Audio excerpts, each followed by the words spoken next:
So if you're entering the workforce, entering sales, entering business, why? Why are you here? Why are you working this job? What are you trying to accomplish? There has to be something motivating you.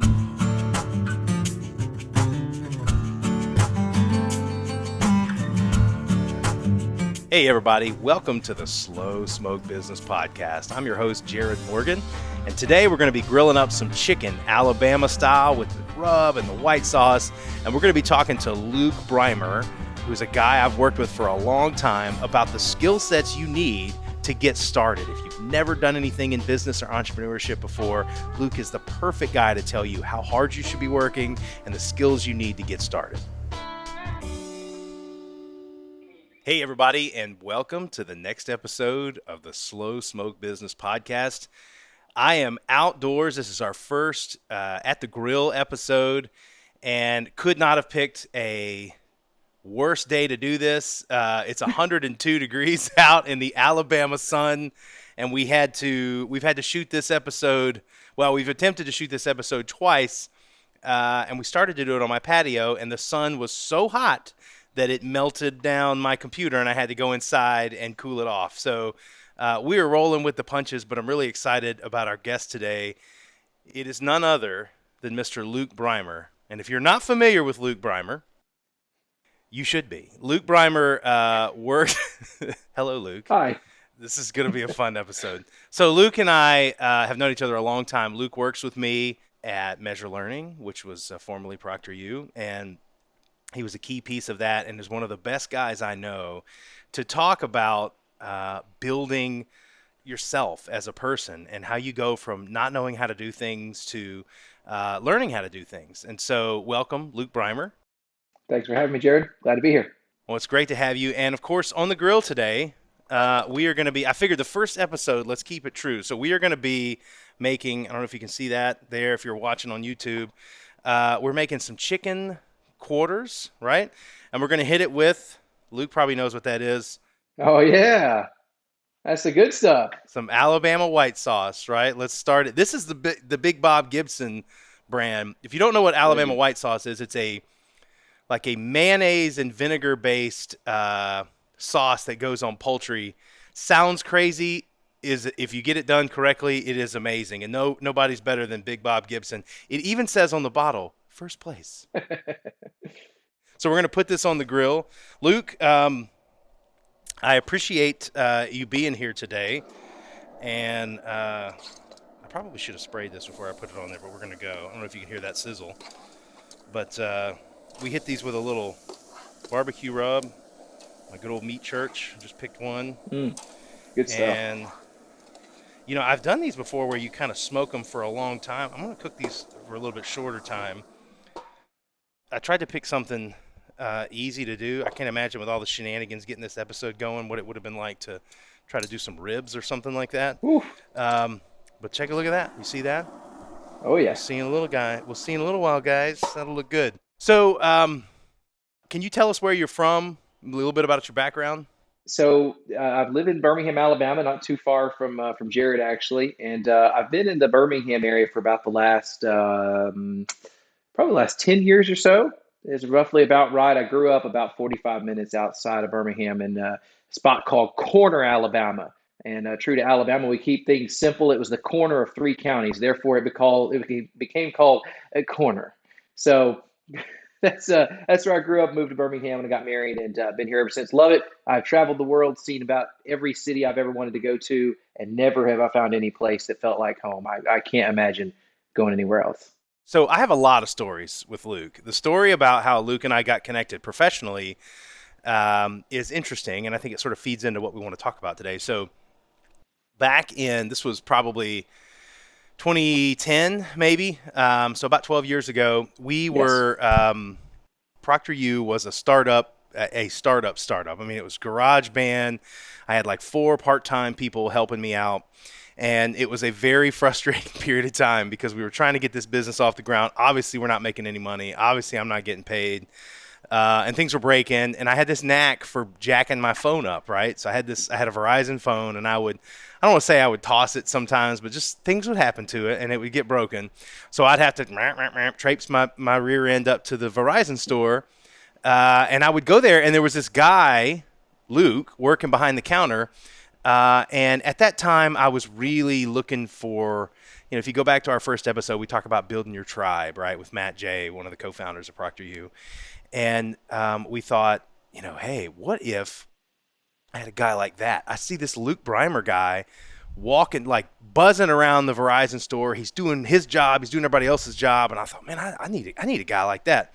So at the time, it didn't sound as ridiculous as it does now when you recount it. But I was just like, hey, man, listen, if you ever get sick of working at this Verizon store, if you'd like to come work with me, I have this really cool project. And what I probably left out at the time was, I'm not currently getting paid. And I don't know how you're going to get paid yet, but we'll figure that part out. And you hit me up a couple months later, and I don't know, you took a huge leap of faith joining a startup that was like super early. That was a big jump. You had to convince your wife to do that for sure, right? I did. It was, I guess that goes to your ability to sell yourself and sell your business as to what made me join you, because there was nothing logical about it, that's for sure. But it was, I wound up selling my car at the time. It was a '06, it was an '06 Mustang. That was a nasty Mustang. It was, man. When I sold that, needed to get a better gas mileage because it was a big drop in pay. And we made a few other changes. Savannah was on board with it. A lot of thought and prayer went into that. But there were some really interesting moments that had happened in my life about 10 years, 15 years prior to that, that unknowingly made me have the confidence to make that move. So it's funny how things happen in life that you never know would connect. And in the final minute, they all come together. So crazy stuff. It was humble beginnings, right, for us before we kind of became an international company. But one of the ways that we became an international company was through the work of Luke. And that's what I wanted to talk to him about today. You wrote a book, right? Hmm. How long did it take you to write this book? Oh, like 5 years off and on. Took a 5 years, no big deal. Yeah. It's called The Final Thought. You can find it on Amazon, right? Yep. Through the Kindle app, you just download the Kindle to any device you got, and it's easy to grab.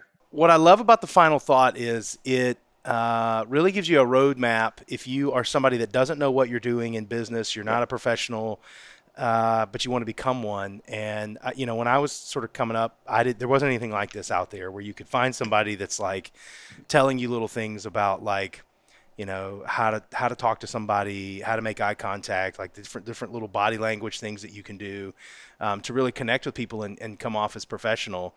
And so, Luke, if you were talking to somebody that was just started, actually, you do talk to people like this all the time, I know.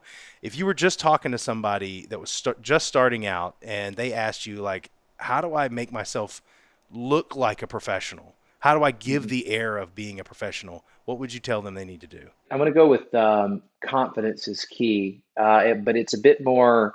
There's a bit more to consider when you think of being confident. And what I mean by that is, at the end of the day, people read, people see, they feel confidence in a conversation. And they can also, to the other side of that, certainly feel when you're not confident and the uncertainty that comes with it. Nobody wants to buy something or engage in that manner with someone who's not certain in what they're communicating to them. Confidence, though, isn't just as simple as, well, I know how this product works, so I'm going to go sell it to someone, or I'm going to go make a presentation or whatever. It's all about the prep work that goes into it. It's all about being able to interact with other people who have gone there, been there, done that, that you're able to learn from, pick up from. It's from watching other people do the same thing that you're going to go try to do yourself. All of those elements build into your own confidence, and the practice makes perfect, right? The more that you're putting effort into being prepared and executing whatever the task or situation may be, the more confident that you'll be, and ultimately that comes through to whoever you're speaking with. What gets lost in a lot of this for people that are trying to start out is just how, everybody's winging it to some degree. Like everybody was a beginner at one point, and everybody is doing the best that they can. And you never see people give themselves the grace to understand that, yeah, you know what, I don't know what I'm doing, but most people didn't when they got started. I mean, you think there's a very small group of people that maybe grew up around high functioning, business people that are in the corporate world or whatever, and maybe they pick up some of those skills, but a lot of times no, right? And you have to kind Mhm. of, those are things they don't generally teach you in school. Like you can go and get your MBA, but they're not going to teach you, how to present yourself or how to dress. You pick up a lot of that stuff, to your point, by the people you surround yourself with. Yeah, it's true, and to exactly to what you just said, Jared. A couple of things I think are relevant to that. Number one, I've got the no offense to all other fathers because there's a bunch of great fathers. Yours, for example, is an awesome guy. But personally, I gotta call out. I think my dad's the best. And what's interesting though, related to business, is my dad was a school teacher for basically his entire professional career. Still does it part time, substitute teaches. He didn't really have a business background or anything like that. And he knew that. He recognized it. And he understood that really that wasn't something that he was able to bring to the table for my brother and I, yet he knew that was going to be important for us. So he made time and ways to try to put us around people who did have a business background and professional background to help us prepare for life and to enter the business world and the professional world and whatever the case may be as our careers and lives progressed.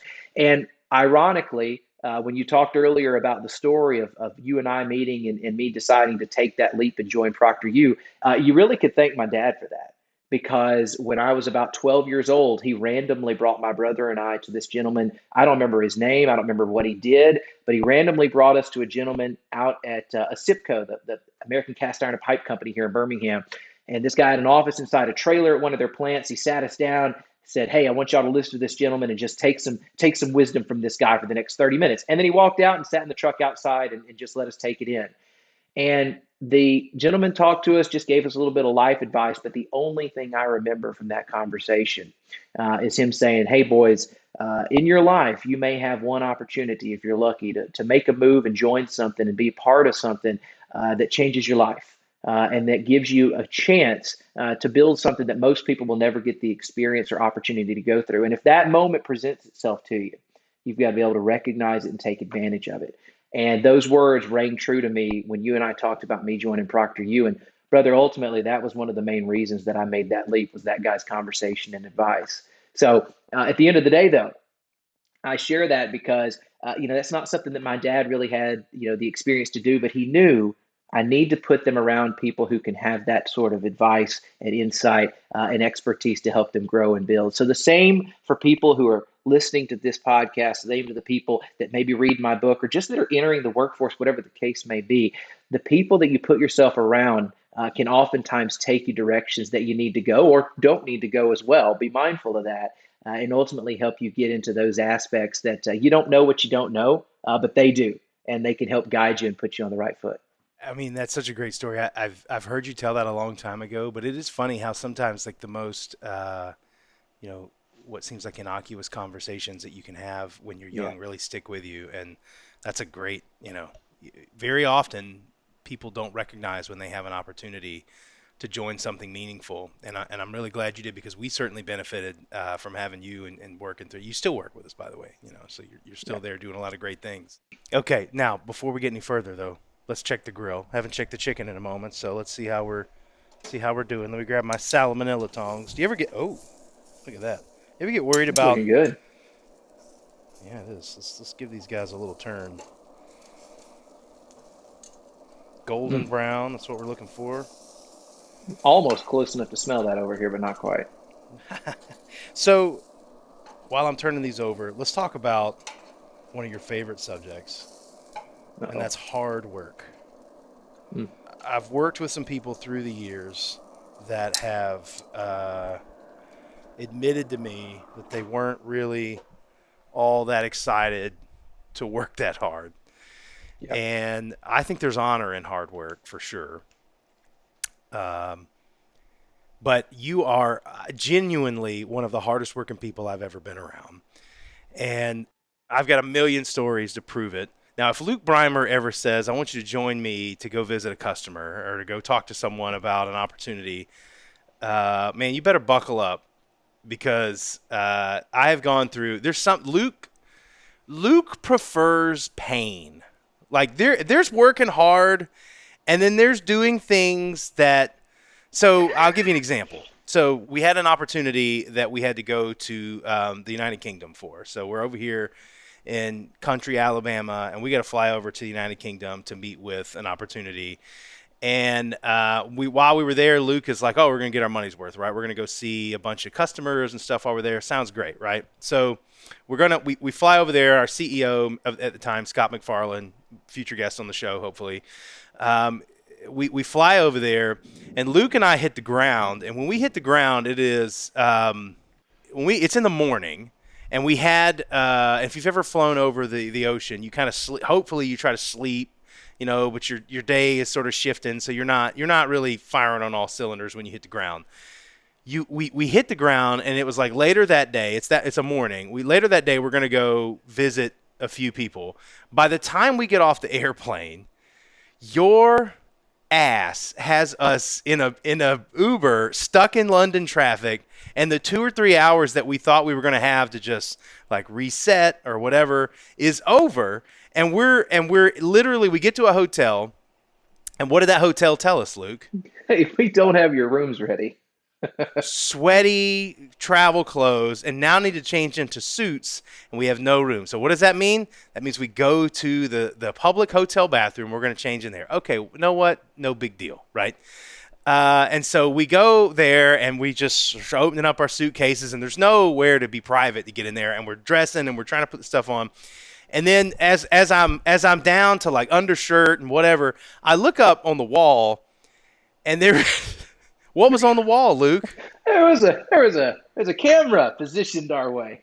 In the bathroom, there was a camera, okay, on the wall, and I thought, if they're looking at this video, they'll only look once. And so I Very thought true. this. So we just kind of went with it. We get dressed. You If you can't leave pour a out couple, like the Febreze bottles, or we're trying to Febreze our suits yeah, and because make the. everything's wrinkled. It's a mess. There's people coming in there to go to the bathroom, and then it looks like two like well-dressed homeless people are in there. What I don't know what it's, you know. And so we as we leave, I go to the front desk and I say, I don't know if you know this or not, but there is a camera in your bathroom. And they, oh, yeah, yeah. So we had some issues with people going in there just to use drugs. And so, yeah. And I thought, and so that's where you landed. That was the answer, was to That was it. That's go the solution. put anyway. So somewhere on the internet, there's footage of Luke and I changing in a London bathroom that I can't wait Don't for. search for it. You won't be pleased. And then by the end of that day, I was delirious. We went from meeting to meeting to meeting to meeting. I remember looking at you and being like, what are you trying to prove right now? Like, we could have just stayed here another day and done this at a more sustainable pace. So, but I will, so that's a joke, right? That's a goofy, it's not a joke, it's a real story. But it's not funny when you think about like kind of where you got to in your career is really a testament to hard work. And so, where do you get that gear from? What drives you to work that hard? Once again, you'll find a common theme with a lot of stories, or a lot of the how to make the sausage, if you will, or the stories behind me. A lot of them go back to my dad, and how he raised us, and that's where it comes from. To be very frank, my dad had my brother and I out cutting grass for people at like 12 years old. His philosophy was, let's get outside, let's get off the TV, let's get away from all of that. Let's be out here in the fresh sun and working hard, and nothing's going to be given to you in life, and you got to work for it, right? And he's exactly right. And so we had a grass cutting business that started at like 12 years old and ran us all the way through high school and into early college. And that mentality was, I'm going to go to school during the day. I'm going to be cutting grass in the evenings. I'll cut grass on the weekends. I'm going to make money. I'm going to use it, have some cash for what I need, and fun stuff. And ultimately recognize that if I want something, I'm going to have to earn it, and work hard to get it. And that mentality stuck with me. I enjoyed being able to work and make money and have money to do things with that I wanted, and that never went away. And ultimately, that's just what's driven me since that time. And the ultimate recognition that you're not going to get anything handed to you in life, nor should you. We're working hard. I'm going to go out there and try to ultimately beat everybody else and be as successful as I can be. And hopefully that'll be able to bring some success my way. So that's all goes back to my dad once again. Here's a question for you. Okay. If you're talking to someone at the beginning of their career, and we've already done Mhm. this hypothetically about how to present yourself, but they're not sure if they're willing to put the work in, or they're not sure Mhm. if what to expect. I've heard you go on rants about the honor of hard work and how it's an honorable thing to work hard and Mhm. make something of yourself. If I'm a guy who says, "Man, I just don't know," like, give me the motivation that you give yourself in the morning. What's the motivation? I think that's the key. What's the motivation? And that question is important for you to ask yourself. So if you're entering the workforce, entering sales, entering business, why? Why are you here? Why are you working this job? What are you trying to accomplish? There has to be something motivating you that's driving you to go out and get a job. Certainly, something like the sales field or the general business field. We're talking about entrepreneurs and talking about building businesses. Those aren't easy things. Those aren't easy professions that you just kind of come in, clock out, and go about your business. You're going to have to go above and beyond to be successful. So there's something more than likely that's driving you to pursue that passion, to pursue that field and that profession. Once that's identified and we understand what's driving you, then we start building from it. So, is it a car that you really want? Is it a lifestyle that you really want? Is it this? Is it travel? Is it your family? Whatever it is, that's where we're going to focus in on and start building from there to recognize here's where I am today. Here's where I want to be in a year or 5 years or 10 years or whatever the case may be. And then it's very easy to understand I'm not going to get there if I'm not willing to put in more effort than everyone else. Because if it was easy for everyone to do it, then everyone would be succeeding, but they're not. So, what are you trying to reach, and how are you going to put in the effort that's going to get above everyone else and help you land there? All right, let's check the chicken really quick. That was a good story. Oh, Coming okay. Let's along? go back. Yeah, coming along great. When the juices kind of start coming out like that, it's good. I gotta hit gotta get my thermometer before I pull these off for sure. And I'm definitely gonna put some finished product pics on our social media. So check us out on TikTok. Uh, Search for Slow Smoke Business. Look at us on Instagram. Look at us on Facebook. Nice. We're everywhere we should be, but Twitter. Well, we are really outside right now. There's literally a spider just fell down on the. Luke, you touched on something there before. Um, everybody kind of got it has to. Everybody sort of has to know what their because is, right? I'm working hard Hmm. because everybody has a because, right? Everybody Sure. has a something that they may have a because, and that's why they quit. Oh, I can't do it because, and whatever's behind that Yep. word because is a really powerful thing. And I always believe like when you find out what someone's really motivated by, you'll know what they'll do, and you know what they're made of, and you know what they're going to be about. So tell me what your because is. Why do you work so hard? You work harder than anybody I know. What is your because and why are you doing it that? So why are you going so hard? It's really two things for me that are why. And to your point, what do you tell yourself every day? Literally, this comes through my mind every single day. Number one is my family. So my parents provided an incredible life for my brother and I, and I'm so thankful for that. And I want to make sure that I'm doing that for my wife and my two kids as well. And setting them up for success, giving them experiences, letting them see the world, see life, and all that comes with it. And doing that is the best of my ability to make sure that they are well taken care of and that we are I'm helping give them the life and the experiences of life that I want them to have. I've got a high standard for that, and that's what I'm driving for. And second, I'm a firm believer that to whom much is given, much is required. And I want to make sure that I'm doing all I can to be on that to whom is much given aspect because I got a lot of big goals for what I want to do with it. And people that I want to help and places where I want to put the money and things that I want to support. And certainly able to do that on a small scale now, but I've got big goals for that, and so many things that I want to be able to accomplish for others, and things to be able to do, and I can't do them at current state.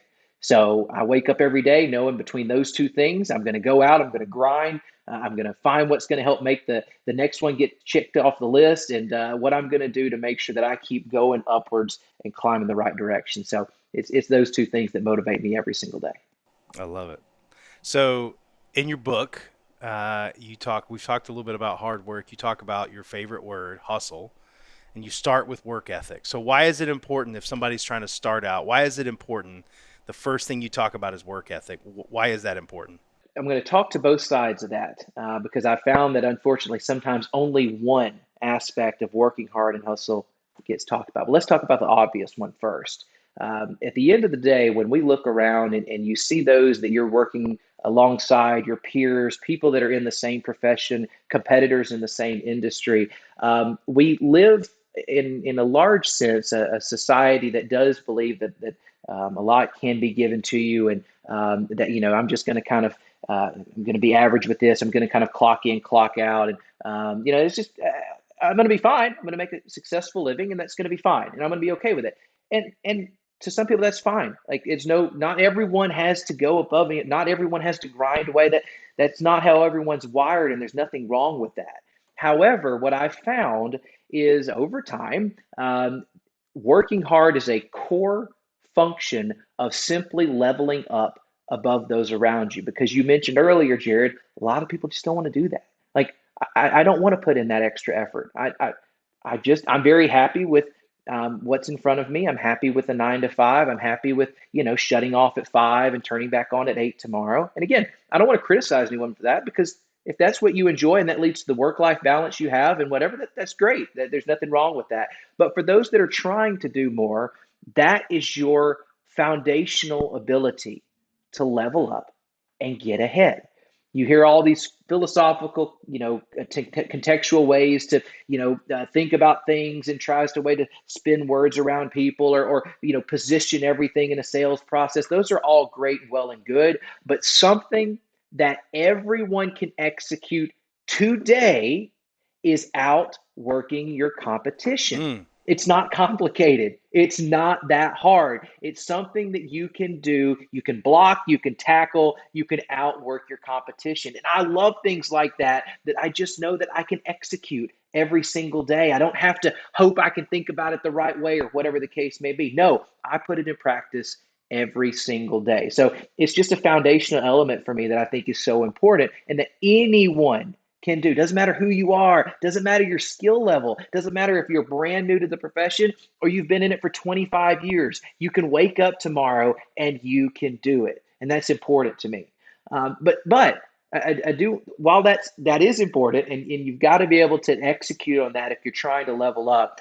I do want to comment on something, though, that's become apparent even for me in my own work ethic over the last 10 to 15 years of my professional career. I think the term it's been coined is hustle porn, if you will. It's that mentality that every day, all I'm going to do is work from 4 a.m. until 10 p.m. My life revolves around work. That's the only thing that I exist for. And I think that there is a very careful tipping point that anyone's got to be mindful of as it relates to that. Because when you cross over from I'm working hard because, and I have a balance. Now, maybe my balance isn't the same as everyone's, but I do have a balance, and I'm working hard because of something that I can enjoy and recognize. When you start to tip over into I'm working because I'm working only because I have to work, and I must work today and tomorrow and harder than everyone else because it's work, and work is all that I work for, then we have a problem, because there must be a balance or you burn out. There must be a balance or it's useless for you to work. What are you trying to work for? What's the cause and the purpose? What's your because? You've lost sight of it. So be careful as you enter that philosophy. And again, I'm all for it. Outwork your competition all day, every day. Absolutely on board with it. But be able to stop and smell the roses. Be able to stop and go enjoy a nice steak dinner with the family. Be able to stop and go on that nice trip and take a few days off. Make sure you have the right balance. Maybe we fire the grill up every so often, right? You know, it's That's right, man. that was so and by the way, I love what you just said there about hustle porn and how dangerous that can be, because it's people taking selfies, working really really hard, but making sure that people know that they're working hard, and I'm crushing it, bro, like that kind of crap. is fake. And I warn everybody that listens to this show, I'm warning you, always be suspect of people that are always posting about how hard they're working, or posting about being an entrepreneur and not being a business, right? So be careful if you see somebody who is only talking about how hard they're working or being an entrepreneur, or they only go to startup meetups and they don't go to where their customers are. I will not invest in a business. When I get pitched to invest in a business, if all I ever see out of that person, I'm looking at the person more than I'm looking at anything else. If all I ever see out of that person is that they're going to startup meetups and they're going to this thing and that thing, and it's never where their customers are, they're not going to their industry trade shows or talking to their people in their communities of their product, then I'm out, right? Because that shows me that you're more enamored with being in the game than you are with being successful. And it's so, and that's the hustle porn thing is really about glorifying the process, which is good to some degree, but not to the point that you fail to recognize that if you're working 15 hours a day, 7 days a week, there is a season for that. We talked about that when Emily Lay was on the show. There's a season for working through the night or whatever, but it is not sustainable, right? And there's a tipping point of when you can work too hard and you've worked 15 hours and you're like, oh, I need to keep going. And so you work another 3 or 4, and those 3 or 4 hours of work are crap work. You're not firing on all cylinders, and you'd be better off taking a break and coming back at it fresh. And I don't think we have enough of that in society, where it's kind of one extreme or the other, right? Either people are too lazy to get in the game of entrepreneurship, or they get in and they go way too far over here and they burn out, or they're spinning out things that aren't actually what their customers want because they're not actually taking the time to go talk to them or actually be where they are. They're more enamored with, having a snarky T-shirt, and a blazer on and handing their little business card out, and I'm at a startup, and don't be that cliche, right? Go find where your customers are. Don't forget, we've all, I think all of us have, I know I certainly have sat in the coffee shop, have sat in wherever it might be and watched someone over on their phone that sits there and turns the camera this way and that way over and over again, trying to get the perfect angle. They give the little half smile, then they say, then a half smile, then a half. It, I'm a part of this social media, your social media, so I know this is real, but we all know 70-80% of social media is not real life. So all of us that are entrepreneurs looking for motivation, that kind of stuff, we're all looking at the Gary V's and the Grant Cardones and all these great business leaders and such, and they're awesome. I love all of them, or for most of them, right? I think most of them do some great stuff. But just remember that when you're watching these things, you're only seeing the tiny snippet, or you're watching the Gary V 25 years into his career, not the first 18-month Gary V or the first 3. Just remember what you're seeing through the social media lens. And Jared, to your point, I'm not interested in someone that's simply blowing up a social media feed talking about how they're working. I'd rather have you not on the social media Yep. and instead just working, just putting in the effort. And then we'll see those results when everything comes to fruition. So I think it's a great point you made. It's always suspect if you scroll through a business's social media feed and over 50% of the posts are about the founders and are about the awards that they're winning personally, or the magazines that they're featured in or whatever, and it's not about your product or the problems that you solve, you got a big, big problem. And I'm going to call it out and just say it is. You're putting your ego in front of your desire to actually be genuinely successful, right? And if there was ever like a secret to my story, a secret to what did it for me, it was to put more value on winning than being right, or more value on winning than being famous, right? And I can't tell you how many times I would go into a situation with an opinion and then realize halfway through that somebody else on my team had a much better opinion, right? A much better, and apparently the gods agree with me because it's thundering behind me. And I would be quick to go to clearly the better idea, because I was more in favor of actually being successful and winning with the team than I was like people thinking, oh, he's always right. And we worked with people, Luke, Yep. we worked with people who that was not the case, right? They were more they were more concentrated on being looked at as having the right answer and being the smart one in the room than they were, just trying to get to the right answer. That's exactly right. It's the I want to be seen factor versus I want this to actually be built and work factor. A lot of times the people down in the weeds and in the dirt aren't necessarily as visible, but they're the ones that are making the sausage, right? They're the ones that are building it. That's the sausage. Okay. So, guys, this was the very first episode of me grilling. That's why I had a friendly guest here, Luke Brymer, who was going to be patient with everything that's going on. Let's get one last little check at the chicken here. All right, I'm going to actually move the camera a little bit closer so I don't know how well you can see it this time. Is that a good shot? Yeah. There you go. So if you're watching on YouTube or on social media, that's how we're doing. We're going to hit this with some Alabama white sauce. That's going to be awesome. Thank you guys for bearing with us in the first episode. We're going to keep doing this. We're going to get better. Progress over perfection. Luke, stealing a line from your book, I want you to leave us with one final thought, and it is, what is the one thing somebody can do if they want to get started? They've come from a humble background, and they want to do something great with their life, and they feel like they want to do something in entrepreneurship or sales or business, and they just don't know how to get started. What's the one thing they can do to get started? So there is something that I'm going to go with the first thing that comes to mind because it's true. And it's not the only thing they have to do. But at the end of the day, what you've got to do is you've got to put in the effort. You've got to put in the effort. It doesn't have to be perfect. It's not going to be, right? Progress over perfection. You just said that a moment ago. But if you don't make progress, there will be nothing else. If we just sit on the sidelines, if I just hope my career is going to take off, if I just think maybe I'll be successful at some point, or maybe I'll ask that person to be my mentor, maybe I'll read that book, maybe I'll go to that networking event, all those maybes and possiblies, if you don't make the effort, none of it ever comes to fruition and you never get better. So in all things, make the effort, try, fail. That's okay. Screw it up, make a mistake, learn from it, and don't make the same mistake again, and then make the effort one more time. So just keep trying and making that effort. That's what you got to do. I love it.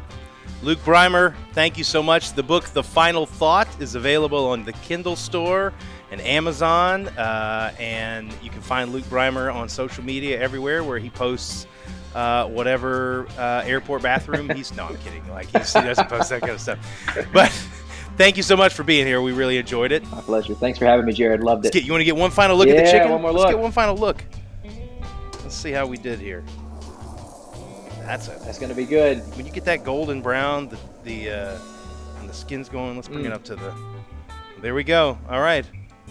Thanks, everybody. I'm going to get chowing down on this. See you next time.